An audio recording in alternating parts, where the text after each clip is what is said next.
Ephesians chapter 4, please. Ephesians chapter 4. Again, our topic this morning, don't grieve the Holy Spirit. Don't grieve the Holy Spirit. Okay, kung nakita na po, Ephesians chapter 4, beginning verse number 27. Neither give place to the devil. Let him that stole steal no more, but rather let him labor, working with his hands, the thing which is good, that he may have to give to him that needeth. Let no corrupt communication proceed out of your mouth, but that which is good to the use of edifying, that it may minister grace unto the hearers. And grieve not the Holy Spirit of God, whereby ye are sealed unto the day of redemption.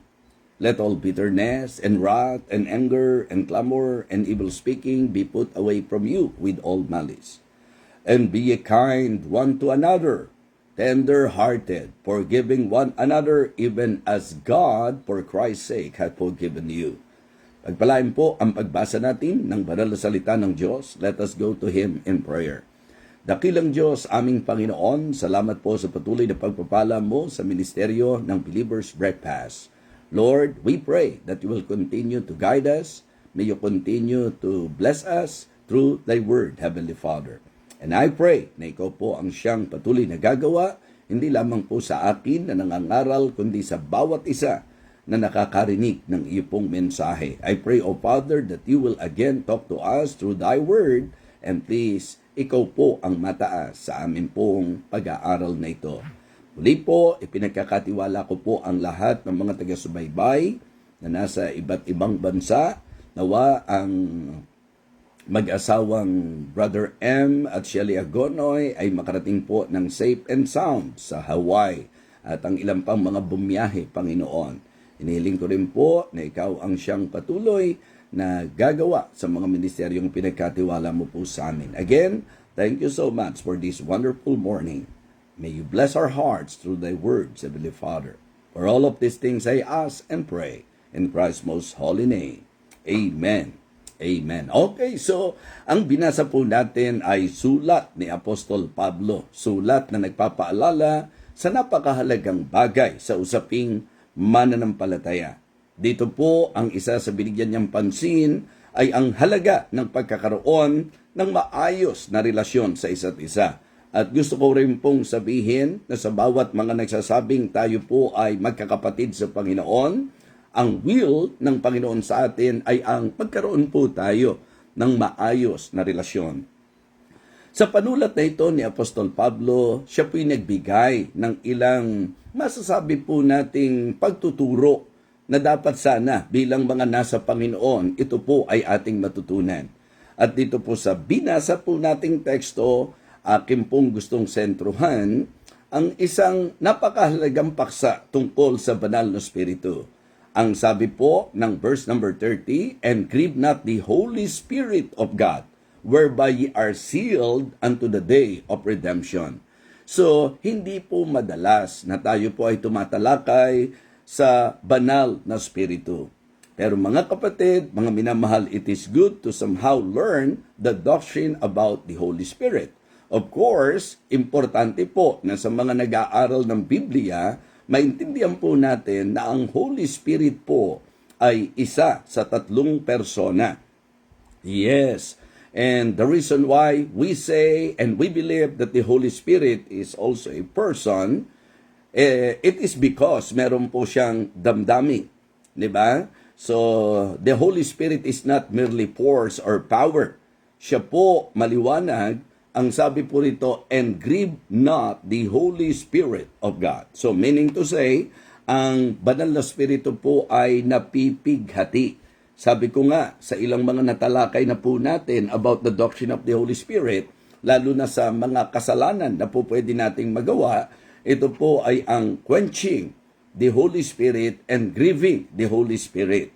Ang idea po ng quenching the Holy Spirit, ito po yung gusto ng banal na Espiritu na gawin natin. Dapat ginagawa natin, ayaw po nating gawin o hindi po natin ginagawa. Ang tawag po natin dito, sin of omission. Tama po? Lagi nyo pong tatandaan po yan.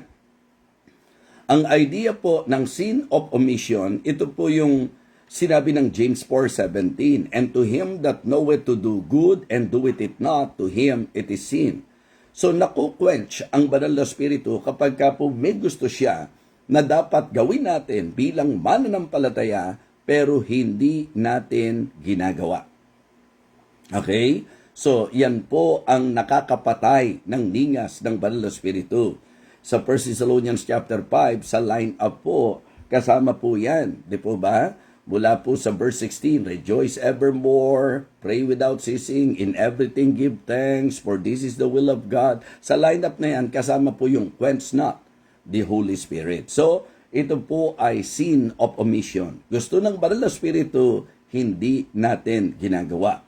At ang idea naman po ng grieving the Holy Spirit, ito naman po yung ayaw ng banal na spirito, yun po ang ginagawa natin. Ang tawag naman dyan, yung sin of commission. Bawal ng Diyos, ginagawa po natin. Okay? Hindi dapat ginagawa natin. Utos ng Diyos, mga kapatid, na huwag gawin, mga kapatid, ginagawa po natin. Napipighati ang banal na spirito. At sa aral po ng Biblia, ang unpardonable sin po ay ang blasphemy against the Holy Spirit. So, yan po, talagang malinaw na tinuro po yan sa banal na kasulatan. Now, sa sentro po tayo sa idea, sapagkat ang title ng message po natin, Don't Grieve the Holy Spirit. So, sa sentro po tayo sa idea ng hindi natin dapat pagpighati, pagpapasama ng loob sa banal na spirito. Kaya nga, malinaw po ang pinatutunayan natin na ang Holy Spirit po ay person, at ang isang maliwanag na turo sa Bible, bilang Diyos, siya po ay may damdamin at dapat iniingatan po natin ang mararamdaman ng banal na spirito. So, tatlong bagay po ang sinabi natin. The idea of quenching, ito po yung gusto ng banal na spirito na dapat yun ang ginagawa natin, pero hindi po natin ginagawa. Ang tawag nga po doon, sin of omission. Again, ang talata po, and to him that knoweth to do good and doeth it not, to him it is sin. While in 1 John, sinabi naman po, whosoever committed sin transgresseth also the law. For sin is the transgression of the law. Sin of commission naman yan. Sa sin of omission, nakuquench ang banal na spirito. At sa sin of commission, nagigrieve ang banal na spirito. Sa usapang unbeliever, mga kapatid, sapagkat wala pong kaligtasan ang mga pupusong sa banal na spirito. And blasphemy is actually sin against God. So kaya po pinatutunayan natin na ang banal na spirito po, or mas tamang sabihin na pinatutunayan po ng banal na spirito, ng banal na kasulatan na ang banal na spirito po ay Diyos. Now, dito po sa sulat ni Apostol Pablo, marami po tayong bagay na matututunan. At dito nga po, gusto ko pong sentruhan at bigyan ng emphasis yung pong mensahe, don't grieve the Holy Spirit. Again, Holy Spirit is not just merely force, di ba? But a person who loves, leads, and teaches. Mga kapatid, ito po yung nagbibigay kaaliwan, di ba? Sa mga mananampalataya. Remember, nung ang ating Panginoon po ay nag-ascend, ang sabi niya, I will not leave you comfortless, kundi isusugo po niya yung pong another, pero kagaya rin po niya. Okay? So, importante po yan. And the Holy Spirit, na kapag ka isinugo sa atin, siya po ang mang-aaliw na sinabi po sa banal na kasulatan. So, kapag ka po ang mananampalataya ay nabubuhay ng salungat o kakontra sa salita po ng Panginoon, or lumilihis sa kalooban ng Diyos, ang Espiritu po, ang banal na Espiritu po ay nagigrieve.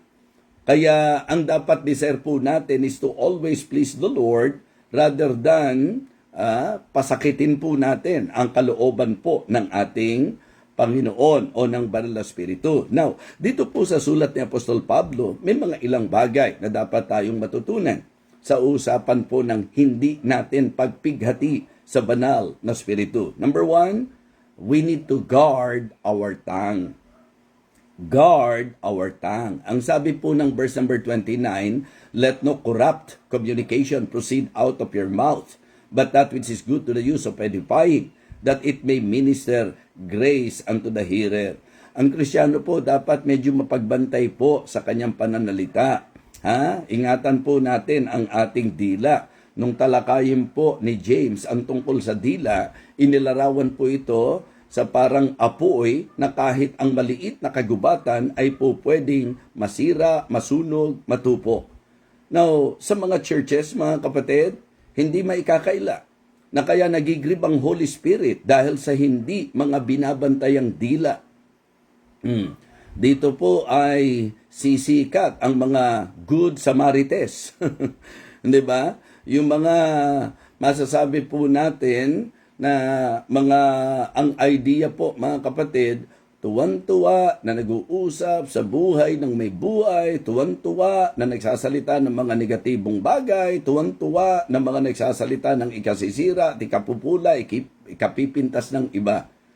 So ang Holy Spirit po ay nagigrieve sa mga dilang hindi binabantayan, sa mga paninira at pagchichismisan. Kaya nga mga kapatid, siguro po kung merong isang dapat mapagaling na sakit sa mga churches, at dapat kung ikaw ay Kristiyano na talagang importante sa iyo ang damdamin ng banal na Espiritu, hindi ka lang dapat nagsasalita ng masama, hindi ka rin dapat nakikinig sa mga nagsasalita ng masama. So kaya ang sabi po, let no corrupt communication proceed out of your mouth. Siyempre, pagka sinabi pong communication, hindi lang po yan usapan ng mga nagsasalita, usapan din po yan ng nakikinig. So mga kapatid, mga minamahal, ang church ay katawan ng ating Panginoong Jesucristo. At ang bawat isa po sa atin bilang mga Kristiyano ay bahagi ng katawan ng Panginoon. It is not healthy, it is not helpful, it is not happy, it is not good na ang mga Kristiyano po ay nagsisiraan, mga kapatid. Kaya nga, bantayan po natin.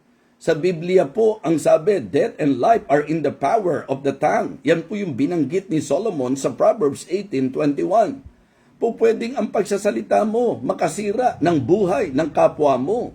Kaya nga sabi ko, bakit ba may mga Kristiyano na kung saan po, lalo na kung ang tagal mo ng Kristiyano, napakahilig mo pa sa mga usapin at usapan na kung talagang aaminin natin, aware naman po tayo na po pwedeng hindi po biyaya ang dulot nito sa atin.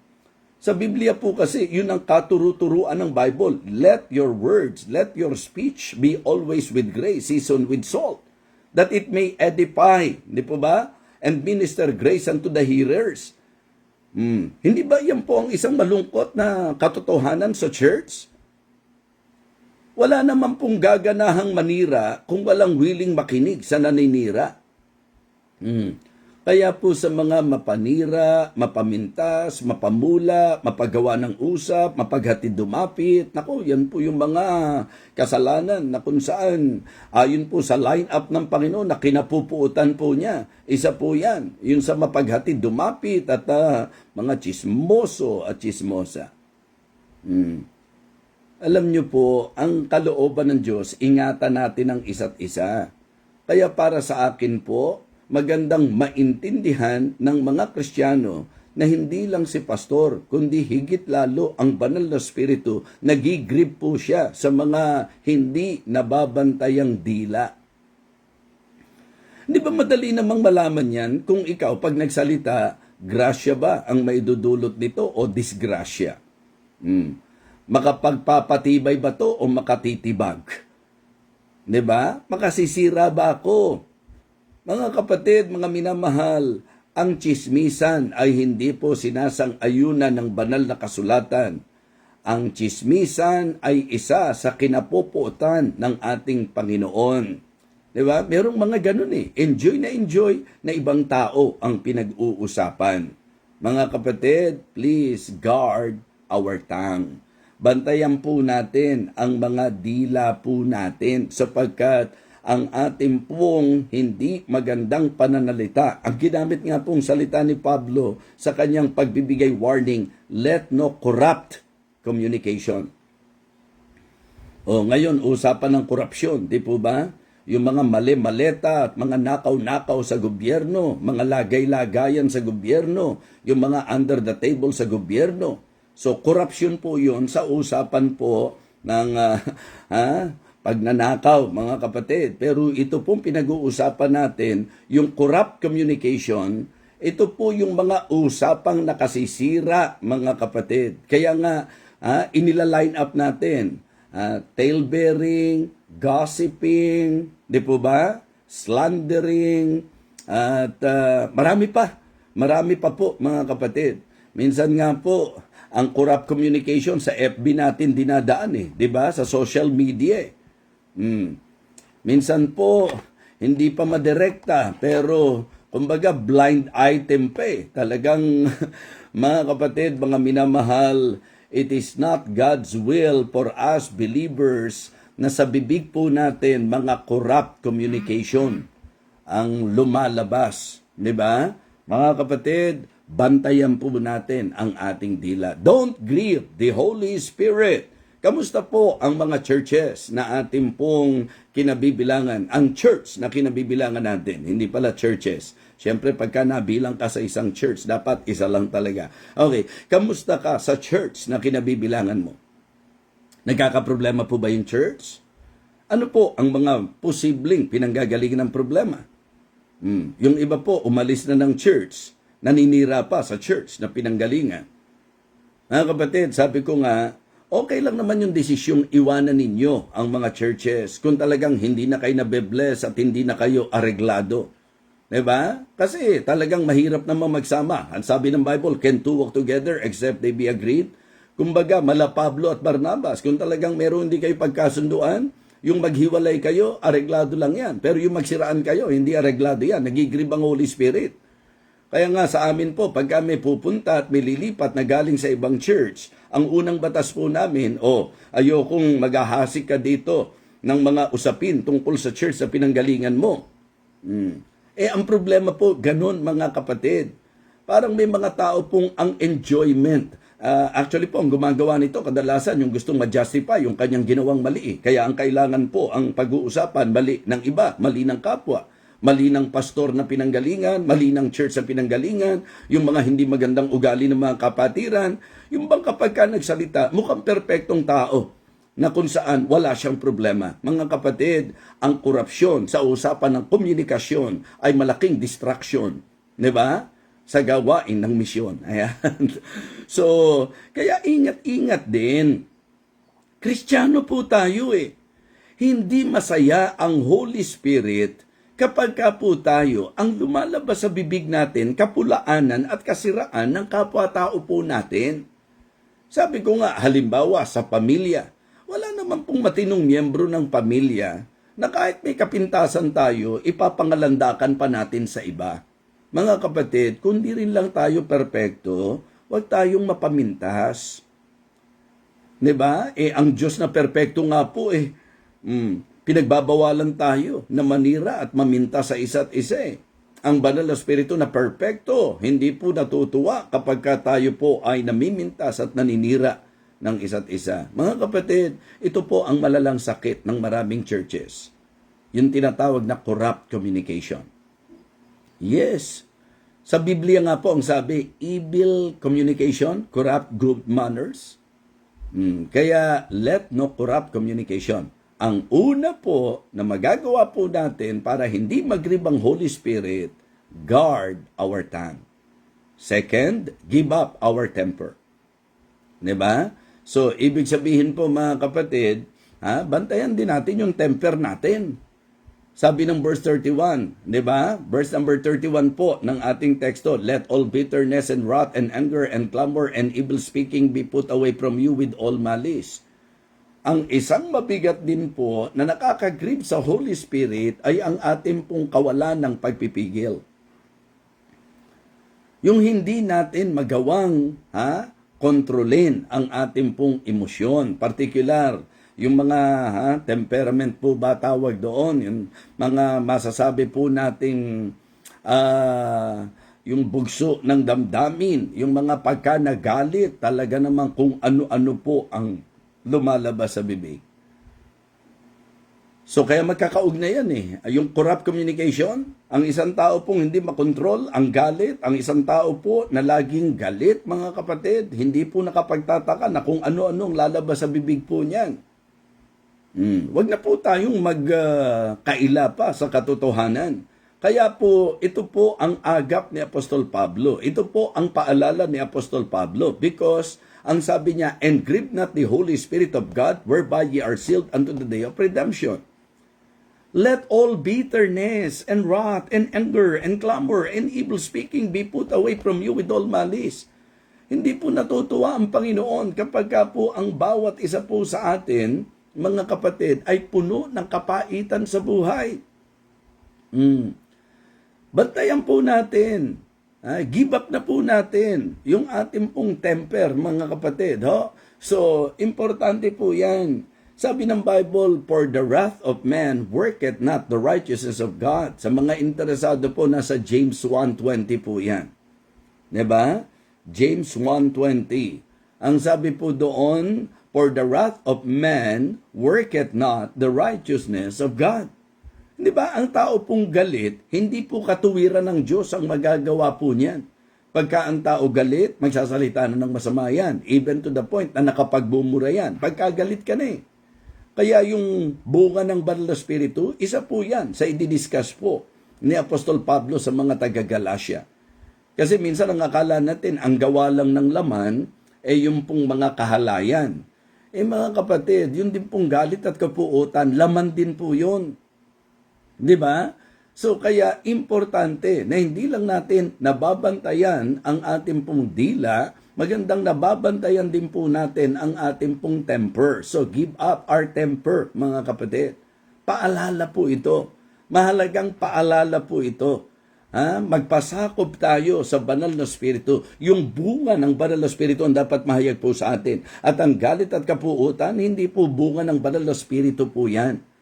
Kaya yung pong lagi, pagka sinishare ko po itong talatang ito, sabi ko, tingnan nyo po yung progression. Tingnan nyo po yung kung paano po. Sabi ng Apostol Pablo, "Let all bitterness." Kasi ang bitterness, kapag hindi mo naagapan, ano nang susunod dyan? Let all bitterness and wrath. Tapos hindi mo pa rin nasawata po yan. Anger. Diba? Clamor. Evil speaking. Yun na po ang mga sunod-sunod eh. Kaya yun po ang instruction po ni Apostol Pablo. Let all, hindi some of your bitterness, hindi dapat selective. Dapat lahat, let all bitterness and wrath and anger and clamor and evil speaking be put away from you with all malice. Sabi ko nga, bakit Kristiyano ka, nag-e-enjoy ka, na talagang puno ng galit ang puso mo? How come that you, being a believer and claiming that you are a Christian, you are already a believer, pero yung puso mo puno ng galit, diba? Kung saan puno ka ng gigil, kapaitan, at maging mga masasabi po nating malis. Don't grieve the Holy Spirit. Guard our tongue. Give up our temper, mga kapatid. Isuko po natin sa Panginoon. Hindi po maganda sa church yung nagsisiraan at hindi rin po maganda sa church yung nagkakagalit. Opo, mga kapatid, pasensyahan po tayo sa isa't isa. Mangagdalahan tayo sa isa't isa. Mangagpalakasan tayo sa isa't isa. Mangagibigan tayo sa isa't isa. Mangagpanalanginan tayo sa isa't isa. Mangag-aralan po tayo sa isa't isa. Yan po ang kalooban ng Panginoon. Nakakalungkot kasi sa matandang kasaysayan, lagi po, mga kapatid, ang malalang problema ng church, siraan at pagkakagalit ng mga miyembro. Kaya no wonder, try to observe that the Apostle Paul in his church epistles, sa mga sulat po niya sa church, lagi pong kasama yung pong usapin ng pagsasaayos ng mga kani-kaniyang problema. Di po ba? Pagkakaroon ng kaisahan ng isip. Kaya nakakaduda na Kristiyano pero hindi kaya na alisin ang puot at galit sa kanyang puso. Kaya kung nakikinig po ang bawat isa o kung sa nakikinig po sa bawat isa ngayon, kung nakikinig po sa lahat ng nakikinig ngayon, ikaw buong buhay mo, sinasabi mo, Kristiyano ka ngayon, 'Di ba? Buong buhay ng pagka-Kristiyano mo ayon sa claim mo, hindi mo mapagtagumpayan at laging puno ng galit ang puso mo, abay medyo magsuri-suri din po, mga kapatid. At isipin niyo po ang Christian life mo na imamaneho ng galit mo. 'Di ba? At isipin mo po ang buhay pananampalataya mo kung kapaitan ang nasa puso mo. Mga kapatid, mga minamahal, it's now time for us to realize that as we grow in our Christian faith, mga kapatid, dapat ma-realize po natin that we need to guard our tongue and to give up our temper. Not only that, maganda rin po na mabigyang pansin po natin sa sinabi po ng verse number 32, and be ye kind one to another. Okay? Tender-hearted, forgiving one another. Mga kapatid, alam niyo po, a tender heart delights the Lord. Yung malambot na puso. So, grow in tenderness. Grow in tenderness. Number 1, guard our tongue. Number 2, give up our temper. Number 3, grow in tenderness. Yung mahirap nung unbeliever ka, limbawa, nung unbeliever po ako, nako, maniwala kayo, pag ako nagkaroon ng galit, hindi nyo na matatanggal yan. Yan po. Ako yung tipo ng taong pagka nagalit, nakatanim na po sa puso ko yan. At hindi ko na po makakalimutan yan. Talagang markado ko po ang taong nakagawa ng hindi tama sa akin. Minsan proud pa tayo eh. Ganon tayo. Nung unbeliever tayo, ang tanong ko po, kung believer na tayo, tama ba at dapat ba na ganon pa rin po tayo? Medyo amen naman po tayo dyan kung talagang may realization tayo dito sa message na ito. Kristiyano, isipin niyo pong mabuti. Masaya po ba kapag nakakasira tayo ng tao? Masaya po ba kapag may pamilya tayong nasisira? Masaya po ba kapag may nasisiraan tayo? Mga kapatid, problema yan. Hindi po magandang damdamin yan. At nagigrib ang Holy Spirit kapag mapanira ka. Ngayon, ang tanong ko po, masaya rin ba sa buhay mo bilang Kristiyano na puno ng kapaitan at galit ang puso mo na hindi mo makontrol ang temper mo, mga kapatid? Hindi masaya. Masaya rin po ba kapag nagmamatigas ang puso natin? Hindi masaya. So para maging masaya ka, masaya ang bawat isa, masaya ang kapaligiran, mga kapatid, don't grieve the Holy Spirit. Huwag natin palungkutin, huwag natin pighatiin ang banal na Espiritu. Mga Kristiyano, guard our tongue. Give up our temper and grow in tenderness.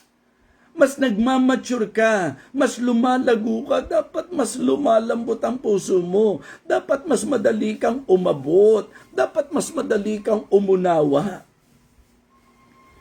May mga churches po na iyan ang malungkot na katotohanan. Mula pa noon hanggang ngayon, may problema sa kapwa mananampalataya, hindi po marisolba. And sad to say, hindi willing na i-resolve ang problema. Yan po ba'y Christianity, mga kapatid? Ganyan po ba ang Kristyanismo? Yung patigasan tayo ng puso, ng kalooban? Sabi ng Bible, and be ye kind one to another, tender-hearted. Ano ang ibig sabihin ng tender-hearted? Yung easily nakapagpapatawad ka, forgiving one another. At sinabi pa nga po kung sino tutularan eh. Even as God for Christ's sake had forgiven you. Mga kapatid, grow in tenderness. Sa Colossians chapter 3, binanggit po doon, hindi ko na po babanggitin yung kabuuan ng 'di ba, nung mga talata sa 12 and 13. Ang sinabi roon, kung meron tayong dapat put on, therefore, 'di ba? So, binigyan pansin, kindness, binigyan pansin yung humbleness of mind, binigyan pansin yung meekness, 'di ba? Long suffering. Yun po eh. Dapat as we continue on in the Christian life, dapat growing po tayo. At sa usapan ng paglago, isa sa dapat na i-improve at nadidevelop sa atin yung kalambutan ng puso, mga kapatid. Hindi ba sa John chapter 13, paborito ni Ma'am Maris niyo po ito. Isa po sa paborito niya, yung John 13:35. Di ba? By this shall all men know that ye are my disciples if ye have loved one another. Kapag ka nagmamahalan daw po tayo.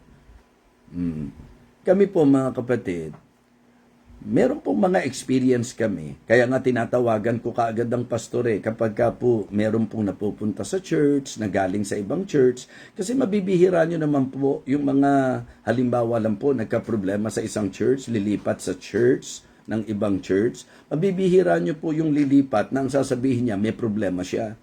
Ang madalas na maririnig nyo po pag kami aalis ng church, may problema sa church nila, may problema sa pastor nila. Kapag ka ang pastor ngayon, tanggap lang ng tanggap at hindi po pinag-iisipan at hindi po pinagpe-pray at hindi po ginagawa yung tamang proseso, may tendency po na talagang right away makinig po. Actually po, hindi naman talaga dapat magkakaaway ang mga Kristiyano. Kaya ang simpleng hiling ko na lamang po, bukod sa kakausapin ko yung pastor, nililinaw ko po talaga na ang batas natin dito sa church, wala namang problema, lalo na kung nakausap ko na ang pastor mo. Pero wala kang kakausapin kahit isang miyembro sa church na ito na ang gagawin mo, sisiraan mo yung pinanggalingan mo. Kasi kapag po ganyan yung attitude ng isang tao, nakatitiyak tayo na pag lumipat po yan sa iba at pag umalis sa iyo yan, ganun din gagawin sa iyo niyan. Kaya hindi dapat na-tolerate po yung ganun. Ang ituro natin, kalambutan ng puso, o kapatid, mula sa church na pinanggalingan mo, umalis ka na doon.